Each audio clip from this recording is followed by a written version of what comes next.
Hello guys, నమస్తే. ఎట్లున్నారు? ఇక నిన్నైతే మొత్తం బర్త్డే పార్టీ అది ఇది హంగామా అయిపోయింది అనుకో. ఇక మన ట్రిప్ విషయానికి వస్తే మన సార్ కొత్త ప్లేస్ కి పట్టుకొచ్చిండు. ఇక సార్ తిడుతుండు, అరే ఏం మెల్లగా నడుస్తున్నారు, తొందరగా నడవండి, మొత్తం ప్లేసులు కవర్ చేయాలంటే నా లెక్క ఫాస్ట్ ఉండాలని అంటుండు సారు.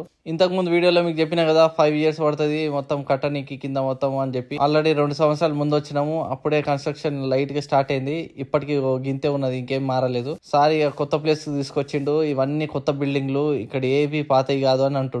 ఆయన ఇంటెన్షన్ లా బిల్డింగ్ 100 years ఉన్నా అది పాతది కాదంటాడు సారు. నాకు ఏందో నాకు అర్థం కాదు అసలు. తర్వాత ఇక లెఫ్ట్ సైడ్ ఉన్న బిల్డింగ్ ఉన్నదిగా, ఇది చూపించి దాని మీద ఏదో రాతలు ఉన్నాయి, ఇది ఏ ఇయర్లో కట్టిరో చెప్పండి అని అన్నాడు. నేను మనసులో అనుకున్నా, గంతకాలం చదువు వచ్చుంటే ఇంత దూరం ఎందుకు వస్తుండే నేను అని. నువ్వే చెప్తారంటే ఏదో 50, 100, 1000 ఏమో చెప్పిండు జర్మన్ లా. ఇక కొంచెమే అర్థమైంది. ఇక పదండి తొందరగా నెక్స్ట్ ప్లేస్ కి తీసుకోతా, తొందరగా రన్ అంటే నేను సంతోష్ సార్ని ఇంప్రెస్ చేద్దామని ఫాస్ట్ గా నడిచిన.